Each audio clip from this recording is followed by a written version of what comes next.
En el mundo de Demon Slayer, la fuerza es una moneda de cambio, y nadie la codicia más que Akaza, la tercera luna superior.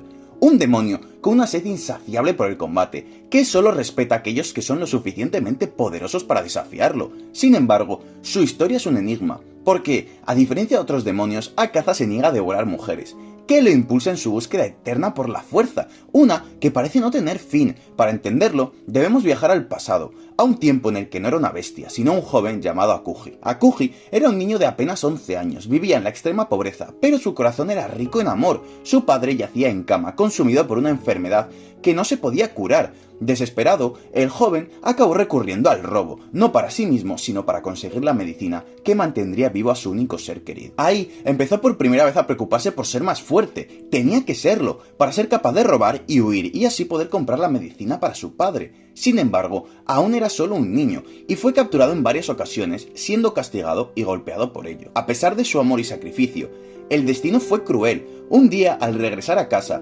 Akuji encontró a su padre sin vida. Una nota de despedida revelaba su último deseo: que su hijo dejara el crimen y viviera una vida honesta. Lo más doloroso fueron las últimas palabras de esta nota: perdón por haber sido una carga. El mundo de Akuji se desmoronó. Había perdido su razón de ser, su única motivación, y así su dolor se transformó en rabia. Cegado por el odio, empezó a meterse en peleas, culpando al mundo por la muerte de su padre, y mientras vagaba sin rumbo, Akuji fue encontrado por Keizo, el maestro de un dojo de artes marciales. A pesar de su pasado, Keizo vio la bondad en el alma del joven y lo acogió. Le ofreció un hogar y una misión: cuidar a su hija enferma, Koyuki. Durante 3 años, Akuji se dedicó en cuerpo y alma a Koyuki. Sus días consistían en entrenar en el dojo y cuidarla con devoción. La relación de ambos floreció, y por primera vez en su vida sintió que su corazón estaba curándose. Aprendió a sonreír de nuevo. Hay una frase y conversación muy importante entre ambos que es la siguiente: Akuji,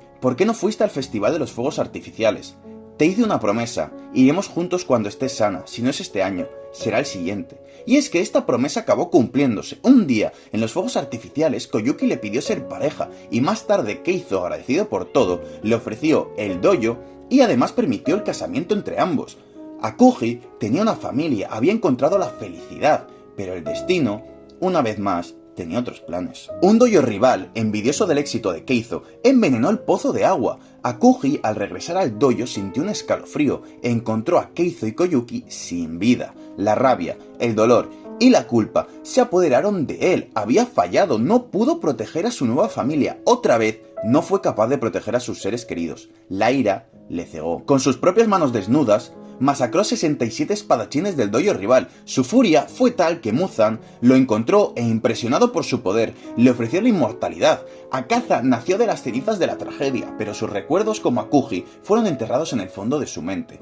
Como demonio, Akaza se obsesionó con la fuerza, buscaba a los oponentes más fuertes, creyendo que alcanzar la perfección en la batalla llenaría el vacío que sentía en su corazón. Su trauma lo llevó a despreciar la debilidad, a odiar a aquellos que consideraba frágiles. Sin embargo, un rastro de su humanidad permaneció. Su instinto le impedía dañar a las mujeres, un eco del amor que sintió por Koyuki. En su batalla final contra Tanjiro, los recuerdos de Akuji regresan, a través de la fuerza y la pureza de espíritu de Tanjiro. Akaza recuerda a su padre y a Koyuki. El hechizo de Muzan se rompe, se da cuenta que su búsqueda de fuerza no era para su maestro, sino para proteger a las personas que amaba. Ya no tengo que seguir luchando, no tengo nada que proteger en este mundo. Tras estas palabras, se esconde un acto de redención. Akaza se autodestruye, negándose a ser el títere de Muzan. En sus últimos momentos, su alma se encuentra con los espíritus de Koyuki y Keizo. Ellos lo perdonan, la pesada carga de su pasado se desvanece, y el niño que alguna vez fue, encuentra por fin la paz. La historia de Akaza es un trágico recordatorio de cómo el sufrimiento puede distorsionar a un ser humano, cómo Akuji, un joven devoto y lleno de amor, fue víctima de una serie de tragedias devastadoras que le arrebataron a las únicas personas que le importaban. Este trauma lo llevó a odiar la debilidad, convirtiendo su deseo de proteger en una obsesión por la fuerza absoluta, un camino que finalmente lo transformó en un demonio bajo el control de Muzan. Sin embargo, a pesar de haber enterrado sus recuerdos, la esencia de ese niño permaneció. Su negación a dañar mujeres fue ese eco subconsciente del amor que sentía por esa chica que amó con locura.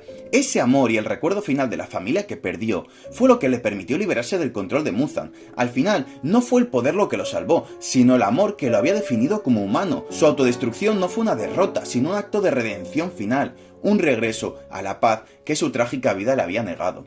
Así acaba la historia de la Luna más humana, del niño que se convirtió en monstruo. Al final, por lo que me gusta tanto este personaje, es porque creo que representa de manera muy correcta la frase de yo soy yo en mis circunstancias, refiriéndose a que el mundo, al final, acaba moldeando a cada ser humano que lo pisa. Tristemente, tú puedes nacer siendo bueno y acabar convirtiéndote en una mala persona, porque al final todas tus experiencias, todas tus vivencias, todas las interacciones sociales te acaban moldeando, para bien y para mal. Al final, la corrupción en la que acaba convirtiéndose a Kuji en Akaza es justamente por el mundo, que acaba traicionándole una y otra vez. La muerte de su padre, más tarde el envenenamiento de la mujer y su sensei. Al final, le acaban arrebatando todo lo que ama. Esta pérdida no solo le deja solo, sino que también destruye la razón misma por la que buscaba ser fuerte. Esa nobleza de su motivación para entrenar se acaba perdiendo y ese deseo de proteger acaba retorciéndose en una obsesión por asesinar a los fuertes. Al final,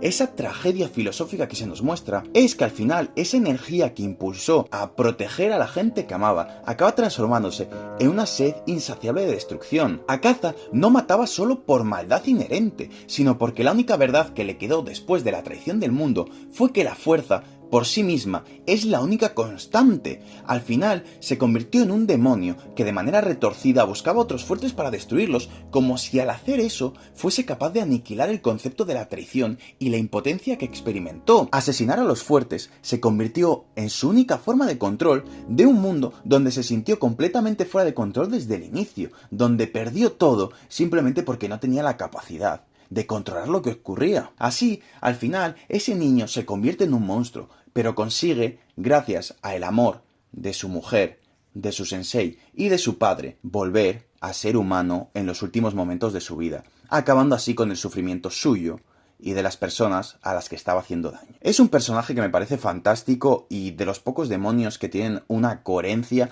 y que realmente puedes sentirte mal por él, porque no fue una decisión propia, ni una maldad inherente lo que provocó que se convirtiese en un monstruo, sino que fue el mundo que no supo tratarle bien. Bueno, esto es todo, me encantaría saber tu opinión sobre Akaza, también sobre la película que a mí me ha encantado, y bueno, un like y un sub si has llegado hasta aquí me ayuda mucho, y hasta la próxima. Adiós.